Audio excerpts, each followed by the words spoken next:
Death is the unyielding truth that binds us all, an inevitable, profound, and deeply intimate encounter with the finite nature of life. It arrives without warning, shattering the world we thought we knew. In its wake, grief emerges, often dismissed as something to fix or get over. But what if grief, in its suffocating pain, is not a burden to carry or something from which we need to move on? What if grief is instead a sacred invitation, an opening to feel more deeply, to connect in unimaginable ways, and to transform all that we knew to be true? I'm Laura Walton, and I'm so grateful you're here. Together, let's step into the uncharted terrain of death and grief, not as something to fear or avoid, but as a force that shapes us, breaks us, and ultimately remakes us. Let's meet it not with resistance, but with curiosity and courage. And let's do this on purpose.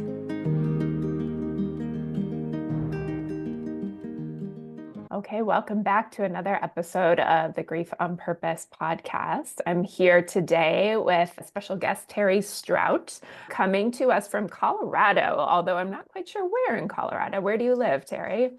I live in Littleton, Colorado, very close to Red Rocks, where all the concerts are. So unincorporated Jefferson County. Okay. All right. Thank you so much, Terri, for being here. We really appreciate you taking the time.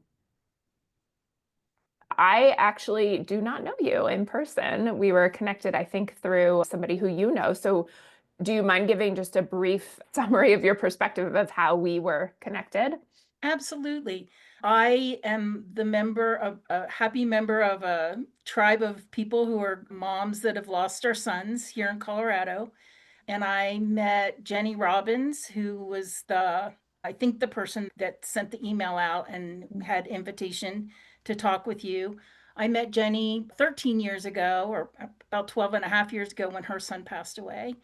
And we've been the support system for each other ever since. So always happy to explore options to connect with other people and learn from each other in the club that nobody wants to be in, part of. Yes. Yeah, we're all in that fun club. Yeah. So what about this project made you interested in participating? I guess that yoga has been a part of my journey even before Patrick passed away.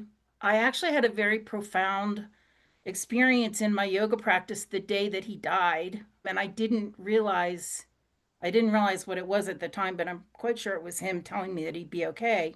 I practiced yoga at the time about 15 minutes away. And near the end of practice, we went into camel.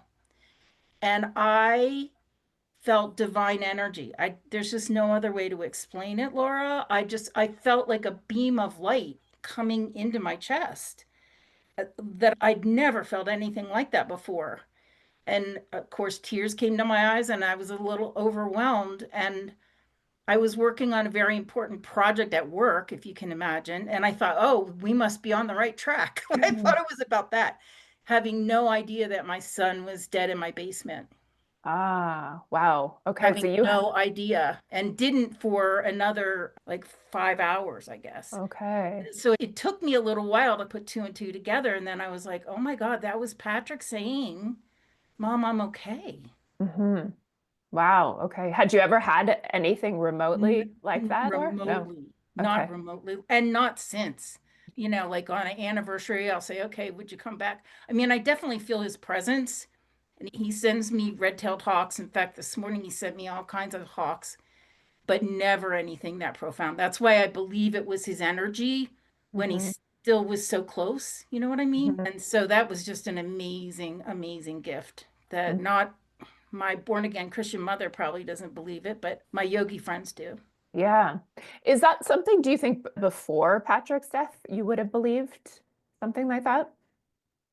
I do think I would have because I just have always found yoga is my religion in the same way that my mom's church is her religion. And so I don't think I would have questioned anybody else's experience in that regard. Like I've always found that time to be very precious. And I was blessed that the teacher who taught us then, she chanted in Sanskrit and she would bring in the bowls. She really made it come to life. And when you have that vibration in your body, I think it just makes you more open to the flexibility between this world and that world, in my opinion. So yeah, I don't think I would have questioned it if somebody else had shared it with me, but it was very big, and I've never quit yoga since because I just know that's as close as I get to him. Yeah. Yeah. Okay, so your yoga practice has maintained a continuing connection with him? I would say so. And like whenever anything big is happening, my son was bullied by a girl and took his life. And a couple of years ago, a very close friend of his came eyeball to eyeball with this girl in a workplace. And he was like ready to kill her. Like he said, I Mhm. went out to my truck and I checked my gun. And then I was like, no, I like my life too much. I really don't think it. But so he called me to tell me this. And I'm listening and I'm like holding that. And I went to yoga that night and I just tears were streaming down my face. I just had to release that hate and that anger. And I was just like so glad that he left, like he got out of the situation. But it is the place where I feel like I can just be. And I think we all need that. And I've Yeah. just been blessed to have really good teachers. So your son's name was Patrick, right? Yes. Yeah. Hmm. And how old was he when he died? He was 18, about 18 and three quarters. So he was in that first year of college but he was living at home and just gone to community college. And he was in a relationship with a girl who was younger from high school. And he was trying to break up with her. And then she lied about a pregnancy and manipulated him into killing himself. And we have it all in instant messaging chat. So that the night that it happened, I think her mom was on to the fact that they had stayed up the night before all night back and forth on the phone and took her power charger for her phone. So they were on instant messaging. So it's all, I have 20 pages of it documented exactly how it went down. Oh. At Mhm. one point, he kept saying, I have to kill myself. And it was all the rumblings that breakups at that age are about, we wish we could go back to how it was. And I had been in a situation like that myself at that age. But in this case, he like left the chat and then he came back and he said, is that it? You're not even going to try to stop me? And she said, Patrick, nobody believes you. And then she named his friends by name. She said, Richie doesn't believe you. Steven doesn't believe you. Avery doesn't believe you. My brother doesn't believe you. Mhm. And that was just enough. He was like, I guess I have to prove everybody wrong. He just typed the letter K and completed suicide with a shotgun.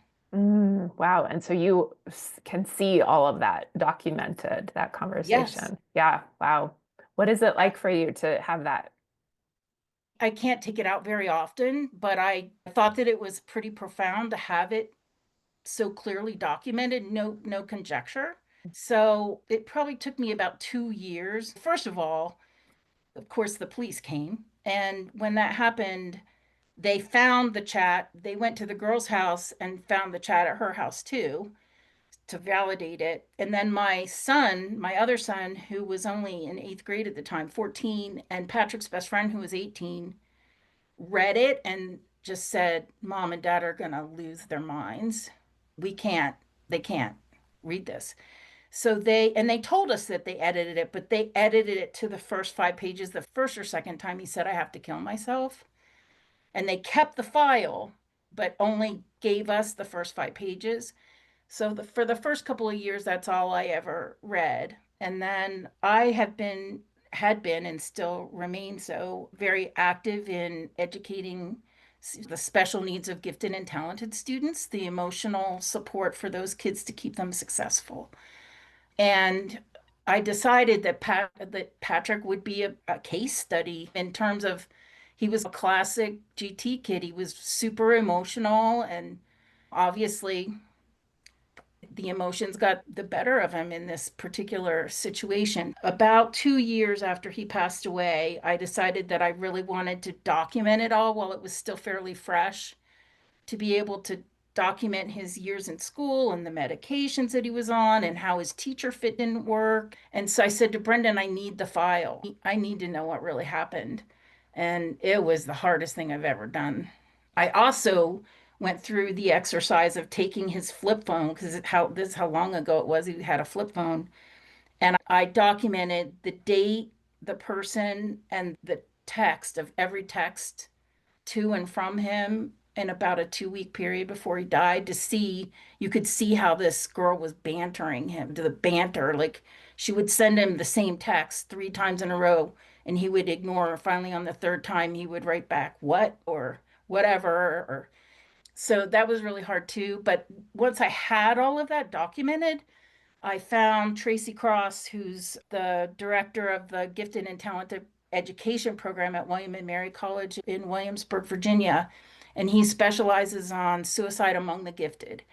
And so I reached out to him and said, I have all this. Is it of interest? And so Tracy looked at what I sent him and accepted the case study. And so it took him and 5 other PhDs about 5 years to complete the case study. They completed it and published in January of 2020. And so that is out in the world too. But I just thought it was really important to like share the evidence, basically. Mm-hmm. So So the case study about rates of suicide in gifted people, is that right? yeah, so he's Yeah, only okay. done 5 in his whole career, and he's at least in his 60s. It takes 6 or 7 years for each one of these, because they look at medical records, they look at any teachers that are willing to talk to them, guidance counselors, friends, family members. I think they interviewed 17 people on Patrick's case. Wow. And then all of their school records, their grades over the time, their medications, their medical records. So yeah, it's not like something I paid for. It's an academic posthumous autopsy to Yeah. help people better understand. The whole idea is to understand how these kids are different, and I believe they really are different. Gifted people, and it doesn't stop when you grow up, gifted people have overexcitabilities. They literally experience the world more intensely. So Mhm. higher highs and lower lows without it being like there's something wrong with them. Dabrowski documented this, the overexcitability. So in Patrick's case, he definitely was super emotional and kind of had a I'll show you attitude. He was an 18-year-old boy. They all have a bit of that, right? Yeah. And I say his overexcitabilities killed him. The gun killed him. He did it to himself, but he wasn't. I believe that because it was in March, it was cold. I believe that if he'd had to go down the street to get the gun, the cold would have hit his face and he would have been, what am I doing? This is stupid. Mm. And we had safe storage. He had a gun cabinet, but he had the key. Yeah. Yeah, Yeah. I'm a poster child for all kinds of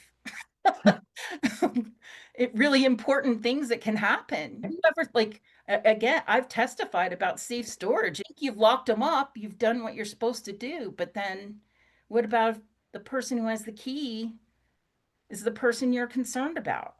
Yeah. Never even Yeah. occurred to us. Yeah. Okay. So he was gifted. It sounds like you were aware of that before he died. Is that Oh, right? Yeah. absolutely. Okay. Yeah. He was in gifted and talented programming in Jefferson County, Colorado. And then we reached a point where the he was in a program, but the teacher wasn't qualified to teach those kids, and it wasn't working. So then he went into a private school for middle school, sixth, seventh, and eighth grade. And I would say those were probably the best years of his education, because he was in a school that wasn't focused on the test scores and the schedule. It was a pre-IB program, and an IB can sometimes not be the best thing for gifted kids, because it's write 20 pages, even if what you can answer it in 5 pages, you have to write 20 pages. But at the elementary and middle school level, IB is great because it's integrated. So when they were studying American history in their classes, the play was about that, and the Mm. music was about, it was all integrated. Yeah. And so that way, those kids like to go deep. They don't do wide and shallow very well. He was taught by teachers who were gifted people themselves. And so they were really good at engaging them and keeping them. But then it made it that much harder for him to go to a big public high school Yeah. where nobody's watching out for you. You can fade into the woodwork and it doesn't matter. So educating him was a challenge. Yeah. Yeah. So are some of the findings from that case study and the work that those people are doing related to just higher rates of suicide? Oh yeah. The Um, thing is, the problem is you can't, it's all anecdotal because when somebody completes suicide, they don't check a box about whether they were gifted or not. You know what I mean? yeah, There's not really yeah, national data, but but anecdotally, it does seem that they're more susceptible because of those intensities and in overexcitability. emotions. Yeah. Okay. And a lot of I'm been in suicide groups on and off for a long time. I'm on a Facebook group now, and I swear to God, it almost looks like all like sometimes they're nerdy looking, a lot of them. Some gifted people aren't, but you start hearing about what they were interested in and how they spent their time. I'm like, gifted kid, gifted kid, gifted kid. So that means that we need to do more to help protect them, Hmm. right? In terms Yeah. of prevention, we need to more to protect everybody, but there are things about those kids that we just need to watch them a little bit closer. And part of it is having them have a tribe, have a group of people who they trust and will reach out to when they're in trouble. Yeah. And he did have that, but unfortunately, his best friend was getting his phone switched out that night. He knew that though. So Mm, I mm, don't know.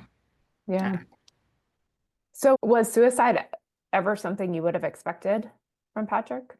not at all. No.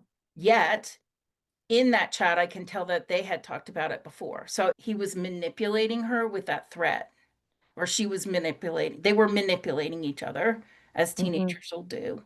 So yeah, it never occurred to me. We knew that he was breaking up with her, and we knew that they were kind of going back and forth with it, but it never, first of all, never knew about that she was lying about a pregnancy, because I know him well enough to know that would have really freaked him out because he was only 18 years old and he knew he wasn't up for that. The whole having a gun in the house was an issue because we never had guns in our house, never even thought about having guns in our house, which is not typical for a Colorado family. We have one of the highest gun ownership in the country. But when he was really into history, as even as a little kid, like we took him and his brother to Gettysburg, and he was just a pig in mud. So he had, even as a fairly young kid, had an interest in the weapons of war. And then as he got older, just big guns were of interest. And so he bought the first shotgun right after his 18th birthday. And I was like, what? And my husband said, oh no, it's fine. He's got a gun cabinet. It'll be fine. And he had a friend up the street who was also a very big gun kid. And they would go up in the national forest and target shoot, like totally legal around here. But I always gave me the willies when they bring these guns up out of the basement, out of the gun cabinet. I just had a bad feeling about it, but never as bad as it ended up being. So that kind of, when something like this happens, it's really hard on the whole family. And that was a big part of it. And I was like, I knew. I just had a bad feeling about this. So no more guns in our house. Hmm. The Yeah. CBI takes them all away anyway to make sure that they haven't been used in any other crimes. And then it took 2 years for them to clear them because he bought other guns over the course of the 8 months that he was 18. And then they returned them to his best friend because he was the executor of the will. And then we distributed them as he actually wrote a will that night. He hand wrote a will. Wow. So he didn't leave like a note, but he left a will. It's very Mm. strange. Anyway, that one's kind of dark. Sorry about that. No, you don't need to apologize. Yeah. So he was in your home, right? Yeah, his bedroom was in our basement. Okay. So who found him? Sadly, my husband, his girlfriend had come over. This whole fight started about her iPod. Now we're talking 2011, and they were breaking up, and he had her iPod, and she wanted her iPod back. And so she said, either I'm going to come tomorrow after school. I can either have my dad, she didn't even drive, I don't think. I can have my dad bring me while your mom's picking up the other kids, or afterwards, your choice. And then this whole thing happened. But So she showed up at my house that day after when I got home with the other kids, and she said, I need to get my iPod. Patrick and I broke up. And I'm like, the door's locked. I promise you I'll get you your iPad as soon as he's back home. And she said, can I go through the casement window? Because he was in the basement. And I said, no. If I'd have said yes, then she would have been the one to find him, not my husband. And there might have been some symmetry in that, but I don't know. Yeah, my husband found him. Didn't even put two and two together at first. Like, why is he sleeping on the floor? And then lifted his head and screamed a scream I've never heard. Hmm. Yeah, I can So imagine. And so it sounds like you were in the home when I it was happened. sitting Yeah. right here and he was right at the bottom of the Mm. steps. Did you go down and see him? I couldn't do it. I was working on a project, actually on instant messaging, and I IM'd my colleague, OMG, Patrick killed himself. And I just grabbed my phone and ran out. And she said she told me this later. She said, I thought Brendan was messing with us, my other son. But I just saw he was thin. He was a small guy. And I just saw his little gray arm, and that's all I could do. My husband did stay with him until the police came. And my son and I, Brendan was home. My son and I went outside. My daughter was playing across the street, which was good because she was only 9. She was 9. So I did call the neighbor and say, just please keep the girls in the house because then everybody shows up and there's caution tape around the house. And I found out a couple years later, oh, they were sitting on the shed roof watching. I'm like, oh Mhm. my God. Mm, yeah. What do you remember about those first early moments, maybe early hours, early days? Just disbelief and just weird things. I called my mother, who's in Delaware, so 1,500 miles away. Then I called my best friend, who was working internationally at the time, but happened to be home in Colorado Springs at the time. So she just got in her car and came up, which was a huge blessing. I called his best friend's house. That was back in the day when we had landlines. Imagine that. And actually, his stepfather answered, and I told him, and his mom she was a principal, and she was on the way back from a PTA meeting or something. So he said, don't call Sandy yet. Wait till she's home because I don't want her to find out while she's driving. And then I called my best friend at work just so that work knew what was going on. And we were holed up at the neighbor's house that whole evening because they throw you out of your house. And then we spent the night over there. And once my friend Marianne got here, my reaction was very much, Marianne drove it like very to business. Like, so the next morning, she was up early doing work stuff. And then we have to call school and tell them that he passed so that you can get your tuition money back. We have to call a funeral home. Do you have any feelings about that? Like, funeral home? It never even Mm, occurred to me what funeral home. And I just kept thinking he's laying in a bag in a morgue. That was just so horrific. So I did have a sense of urgency about at least getting him to a funeral home. Like that was better somehow. That's weird. But so we did do that right away. And then my parents were coming in, and I very much wanted to make the funeral arrangements before my mom and dad got here because what Patrick would have wanted, in my opinion, and what my mom would have done would be so different that I just needed to have that done and then figure out how to fit them in. And we did that very successfully. His best friend, Evan, and his mom did come and spend the whole evening with us the night before. And then Evan and Sandy came to the funeral home with us, and so did Marianne. So I had Sandy and Marianne like on both sides of me or one or the other. Like they would check with each other. Okay, you've got them. Well, I'm gonna go home and take a shower. Like they just tag teamed us for. We did the funeral in 4 days. wow. I, yeah, I wanted to do it. I could do it on a Sunday, and it was the week before spring break. So I didn't want my kids to miss their finals. They didn't take their finals that week after all. Yeah. It's just the weird thing. And his friends, because his friends were all still in high school. I would not advise doing it that fast, but we got it done Yeah. and it was beautiful. And it was what he would have wanted, I think. I feel like the presence of his best friend, and they were like brothers, and his brother, and Evan and Brendan did the eulogy. And I kept saying, do you guys have any notes like the night before? Do you have it? Do you have it? Oh, we got it, Mom. No worries. Mm. And they did a beautiful job. Yeah. Um, And I went to yoga the following Wednesday, a week later. Like I was there because I yeah. just knew, I don't know, I knew that would center me. And I Well, hoped that it would give me that same closeness again. the what you had felt on the day Yeah. that he died. Yeah. Have you had anything even somewhat resemblant of that since the first one? I definitely have had those moments of calm and everything is good. But this was just really like more energy than I've ever experienced, Laura. It's Mm. the way they describe what it's like when you die. I didn't see him or anything. It was just energy. It was just like a beam of light. And no, I was there with other people. It's not like other people saw it.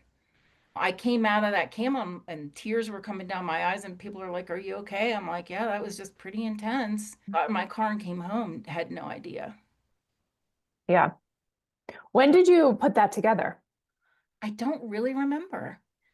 It was within the first couple of days because he was very present in the house when we were planning the funeral and stuff. Like one of the things we did is he was in the basement, so he had painted on the walls and stuff. He had some Tupac quotes. And so as we were preparing things, like I spent time in his space to try to help him tell me how to do it.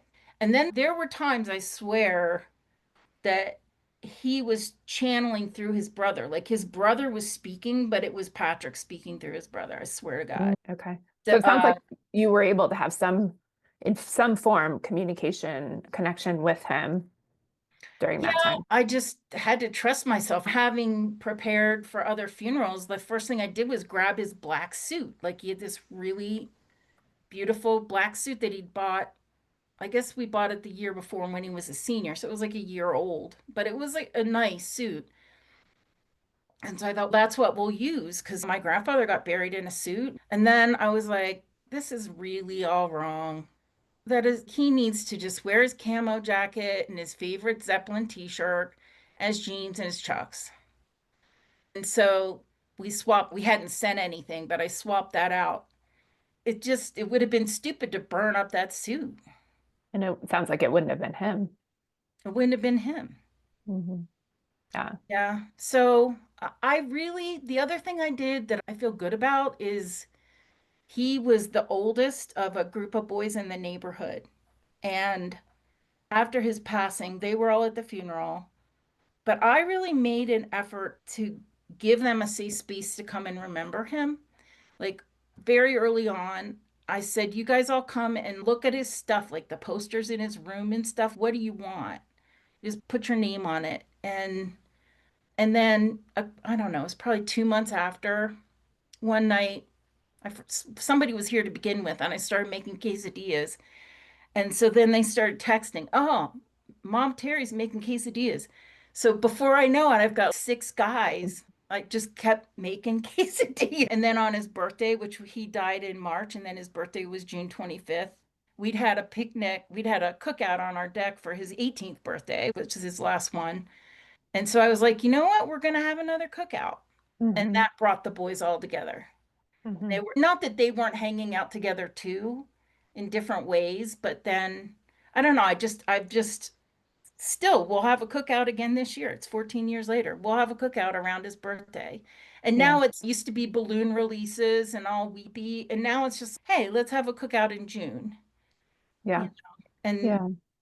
everybody knows what it's about, but we don't have to be as, it certainly no more balloon releases because I learned what that did to the birds, but it's just milder, but it helped me to watch them grow up.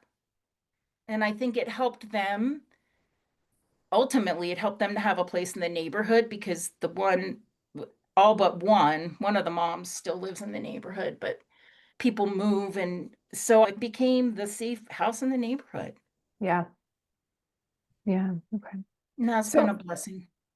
sounds like it. How long before Patrick's death had you been practicing yoga?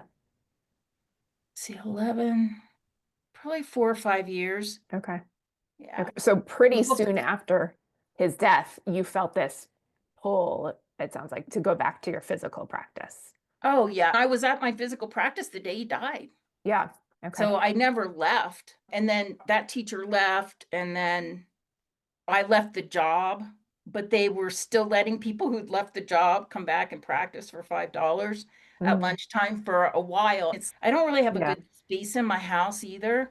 I know it works really well for a lot of people, but I need that camaraderie. I need to put my mat down with other people, and Yeah. Yeah. it's a little before and after. There's something about making that commitment and going to the physical space to do it. Right. Yeah. Specifically as it relates to your grief, what would you say that your physical practice of yoga does for you?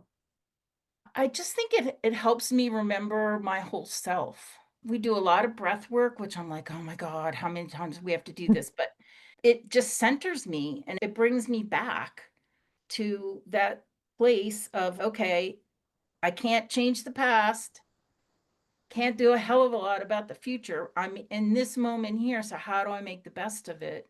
I Mm, love the meditation at the end. And both of them, the two that I've practiced with the most, give us a full 5 minutes of shavasana at the end. And that's really rejuvenating to me. There are times during my day where I'll just go lay in shavasana and just, okay, I don't have time to take a nap, or it's hard for me to nap, but I can just get into that pose and just let it float away.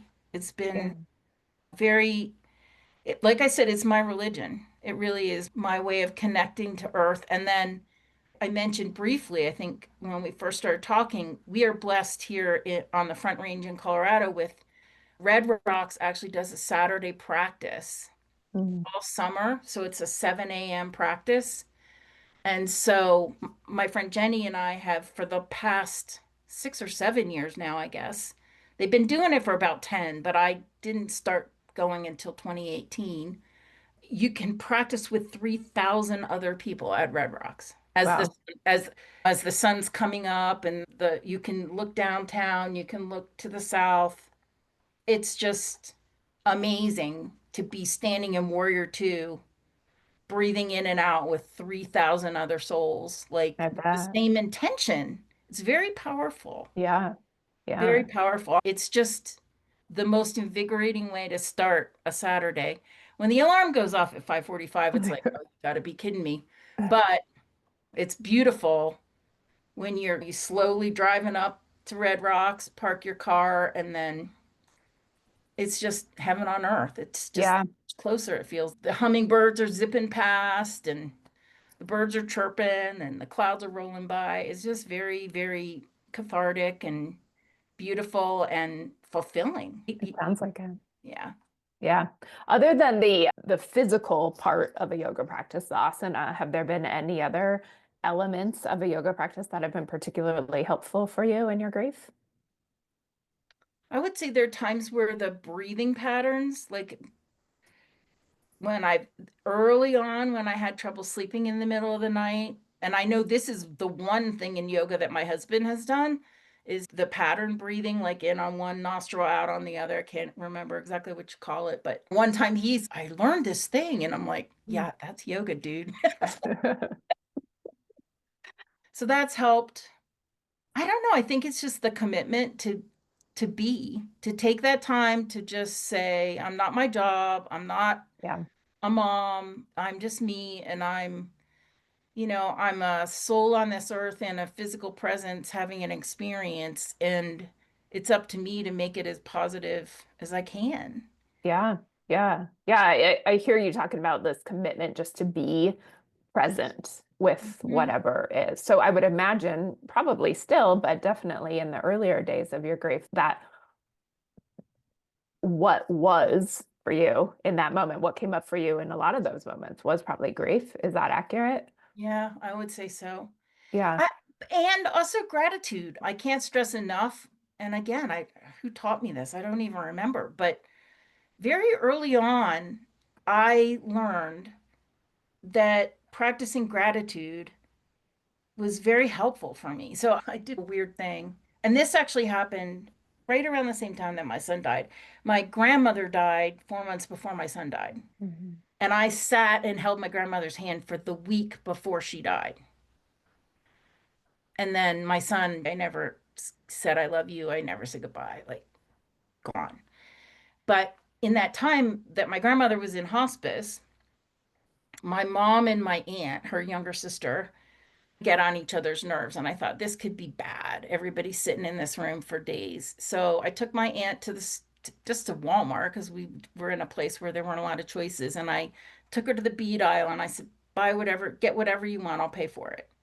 So we had a little beading station at the hospice center so that when people came to visit, people had something to do with their hands. And it kept my Aunt Gail busy. My mom did crosswords. But and then as the cousins came and their kids, and it gave people like something other than staring at me in a coma to do. But I was working while I was there, so I really didn't partake.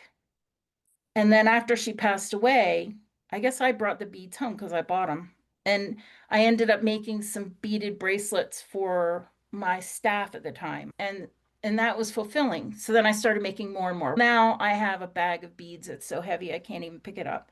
And I give these bracelets away when I go on business trips or just with friends. I have beading parties and have my friends over to make them. And that giving, creating something and then giving it, or having 10 of them and say, this looks like what Laura would like. Laura looks like she would wear browns and tans, Mhm. has just been so fulfilling. And so I've been doing it for years now, and it's how I've been known to do. So I also have taken on mentoring. Part of it's my age. I'm getting ready to retire, but at this point, there are two young women in my company that they're going to split my job because my job is two really disparate things that I just happen to have the skill sets for. And they couldn't really hire another person that had both of those. So instead of hiring another person, they're elevating these two young women into one into data and one into instructional design work. And so I've been mentoring, and that is very fulfilling. Mhm. So I don't know, I just naturally knew that in somehow in giving back. The other thing is the grief work. Like I was incredibly blessed. I went to meet with the grief counselor with the nurse, the funeral home, about a month after my son passed, and had about a 45-minute conversation with her, talking about him and how he loved music and played his guitar and everything. And at the end of it, she sat back in her chair and she said, I have never done this before. But there's another mom, and it sounds like your boys are the same age. They died the same week. I know her. She actually knew her because Marguerite had done training. She trains in the funeral home industry, ironically. And so she arranged a meeting of this woman, Marguerite Ham is her name, and I. Probably it was maybe 2 months after our boys died, like in May, about this time, the year that they died. And they died March 10th and March 16th. And Marguerite and I have been grief buddies, like traveling because we're always at the same place or we veer off path. But if she says she knows how I feel, she knows how I feel. You know what I mean? Like my best friend who's never had that kind of loss, she can say, oh, I'm so sorry that you feel that way. But she doesn't know how I feel. Yeah. Yeah. And so And you've so had that person. I've had her. I was actually thinking about it last night. Like, we haven't seen each other now since her son's birthday is Christmas Eve. So we meet up at a Waffle House on Christmas Eve because that's the last place he ate with his girlfriend Mhm. before he died. So I haven't seen her for 5 months. But if I got on the phone with her this afternoon, we just pick up and connect. There's a lot we don't agree on, but we have this fibrous connection and we're cheerlead for each other. And it has been such an incredible blessing. It sounds like it. That's huge to have that person to walk with. Yeah. If I had asked you 5 years before Patrick had died, if you had thought that would be something you could survive, what would you say? I think it's unfathomable. I think that's why it's so taboo and people Mhm. don't talk to us about it. No, I don't think I would have. And I hadn't, like, I had lost my grandfather at that point and my grandmother right Mhm. before, and that was pretty terrible. And in fact, I still reflect, I probably still need to go back and do grief work around losing her because I was grieving losing her, and then losing Patrick was just so much more intense. The out of order part of it is just, like I said, with my grandmother was nothing unsaid. I had so much gratitude.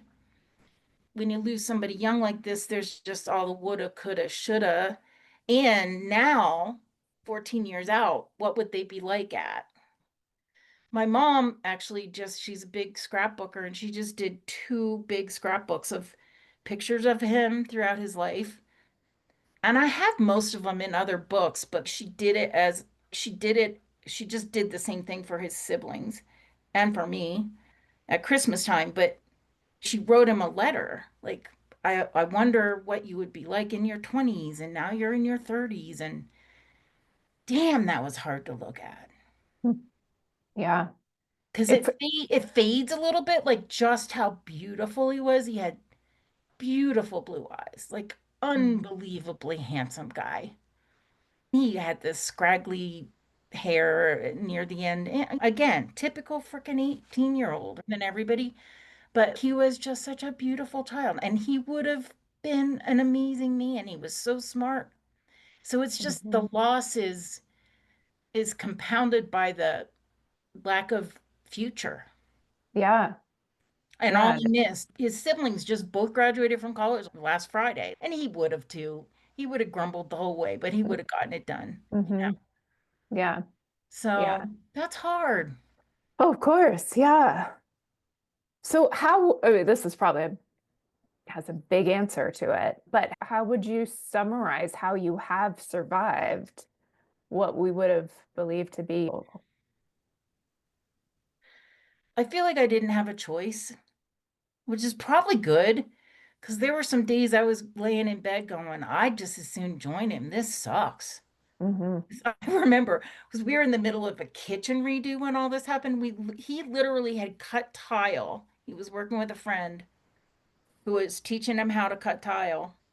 And he had cut the tile for our 22-foot long kitchen the day before. And Dan had come and grouted it because Patrick never got up. We didn't realize what was going on. Anyway, and so it was just also very overwhelming at the time. But I knew I had a 14-year-old and a 9-year-old, and I had to be present for them. And I had a job that I liked and a work team. I did throw myself into work. We had, before he died, we had planned a big celebration for our president at my old employer, University of Colorado at Denver. It was a date in May, and he died on March 16th. And we were trying to bring together the faculty that I worked for Marvin on this day in May when there was another training event going on. And so like a week or two after, probably not even two, like a week after we we got through the funeral and all, I'm looking at this and I'm going, "Oh shit, I cannot delegate reaching out to these faculty to anybody on my staff because they don't know who they are." Like the email has to be from me because they knew who I am because I was the director of the program at the time. Mm. So that might have been another blessing, was that I had to plan an event. I mean, how weird is that? But Yeah. like we'd made the commitment and I wanted it to be good for Marv because I wanted him to be recognized. And so that kind of snapped me out of it. I remember being very tearful on that day, but there were things that kind of shook me and I'd had to do something. And Yeah. and then I was like, okay, I could do that, so maybe I could do this. I was blessed that I had a really great work team that picked up for me in the beginning and supported me and that I could trust that stuff was going to get done. That really Yeah. helped a lot. I bet. The fact that I had Marguerite, my husband still has never done anything about his PTSD. I think it's gotten better over time, just naturally. My son rejected counseling. So I just marched along with Marguerite. And I think now that he's retired, he's starting to process some of this stuff, but he just pushed it down. Mm. Big lesson there. You cannot tell somebody else how to do it. You can talk till you're blue in the face, but you can't make them do it your way. Yeah. Yeah. You cannot. Everybody No. does it a different way. Yeah. So, do you have any beliefs about death? What happens when we die? I believe that the spirits are here. I believe firmly, and maybe it's just because now I look up, but he sends me red-tailed hawks as affirmations all the time, like in weird places, like driving Mhm. down the freeway. Like there's no, this morning there was a beautiful one just swirling on the deck, and they come when something's going to happen. Like today, I was going to talk to you. A few years ago, we were buying a car for his baby sister and the guy, she found the ad and the guy's name was Patrick S, like on Carfax, Patrick S, or not Mhm. Carfax, but yeah, I guess it was Carfax she was using. And we went to meet him to buy the car, and he looked like Patrick's friend Avery, except older. And then he was super meticulous like Avery. Like, I feel like he brought me his friends before he left. And he's let me mom them in ways like his friend Richie had an alcoholic bipolar mom, threw him out of the house in February of his senior year in high school, and he showed up on my front stoop with a backpack and a bag of clothes and his snowboard Mm. and said, can I chill in Patrick's space? And he meant like for a bit, but then he really meant like I have nowhere to go. Mhm. And Richie lived with us on and off for 7 years. Wow. He graduated from high school on time. He never would have done that. But his friend Avery is still like, I helped him buy his first car and Mm. I've helped him with jobs because he's super, super introverted and not confident in his writing skills. So, like, when he has to write a letter or he doesn't know how to turn what he's done, like how to write about it. So he brought me all those boys. Like, how many people at 18 years old have really solid friends like that? Yeah. And they were all friends with each other. He was the last guy into the crew. Again, gratitude, Laura. I know I can hear a lot of it. Yeah. Do you have a regular gratitude practice that helps that stay really present for you? I don't. I did No. a Okay. gratitude jar one time, but I'd get behind and then I'd feel guilty. Yeah. I just think it's baked in at this point. Yeah. It sounds Whenever I like it. find myself, like this past weekend, I felt really sick. I got the second shingle shot and I thought I was going to die. But then I woke up this morning and I'm like, okay, I'm good. I can go to Pilates. I'm going to take a shower and talk to this lady. It's all good. I just really try to stay in the moment and not get too far forward or back. And it sounds like in that moment, there's always something There's you can always find something to to be be grateful grateful for, even amidst the grief and with the grief and with with the the grief. reality of what has Yep. happened. Yeah. Yep. Yeah. When That's my beautiful. dad passed away, I struggle with this a little bit. My dad passed away 2 years ago, 2 years and 2 months ago, and he'd had dementia. It was not a pretty situation. And he had a heart attack. He went for a walk. I think he got lost in the neighborhood because he had anxiety and dementia. And when he finally found his way home, he went to pull the chair to sit down and rest and had a heart attack and did a header off the deck. It was only like a couple feet, but had a massive heart attack and passed. Mm. And I don't know, I managed that. I was like, okay, that was way better than the alternative, which was he was driving my mom crazy. He was thinking he was a serial killer. I've come to trust the universe in a way Mhm. that I don't know, part of it's probably being 64. I've come to understand the limitations of my ability to bend things to my will. And Surrender to that. you know Yeah. what I'm saying? Like, I'm not going to be a CEO of something at this point. Oh, well, I don't, Mhm. have I done things that I'm proud of? Yep. Have I mentored other people who are going to do amazing things? Yep. Is that good enough? Yep. Yeah. Let's plan another trip to Europe. Yeah. Yeah. No. Okay. Yeah. All right. We've covered a lot, and also I feel like I could ask you 100 more questions, but is there anything else that feels just important for you to say?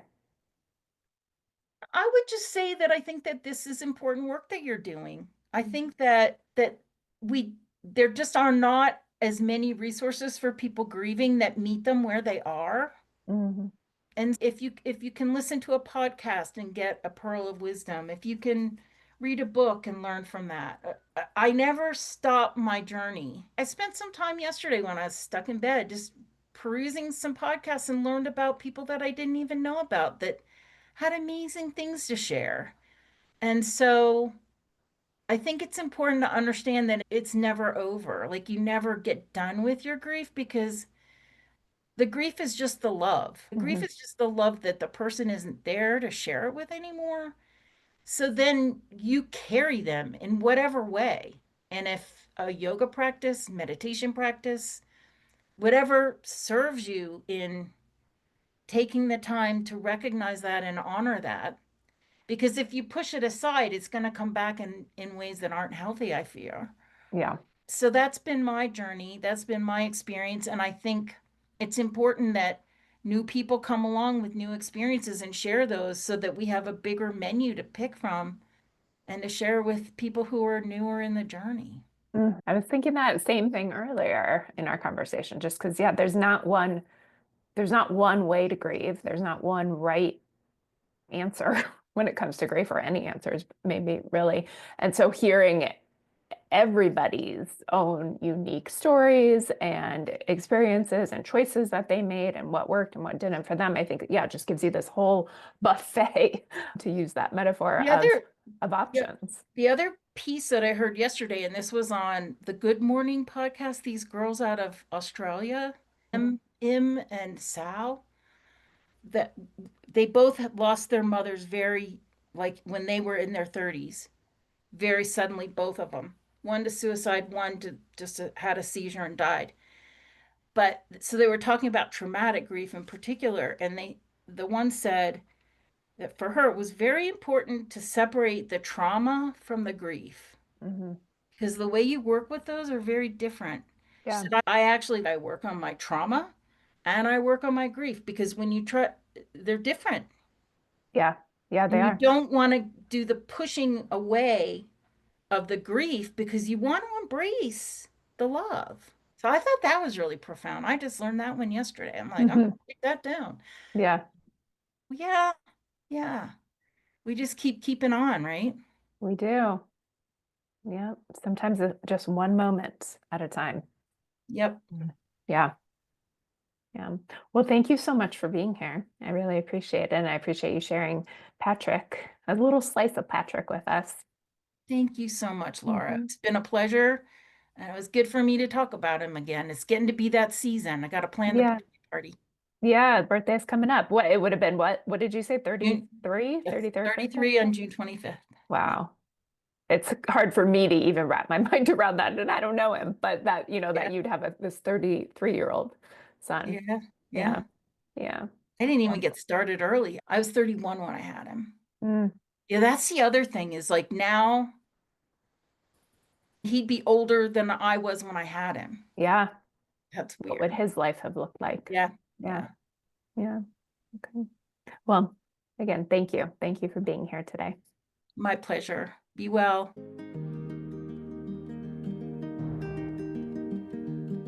Thank you for being here with me, Laura Walton, and my incredible guest on Grief on Purpose. Your presence is a gift, and I'm so grateful you're walking this path with us. For more connection and resources, you'll find everything you need in the show description. To my guests, thank you for sharing your person with us today. It is truly an honor to know your story. I'm your host, Laura Walton. Until next time, be kind to yourself and remember you're not alone in your grief. We are here on purpose.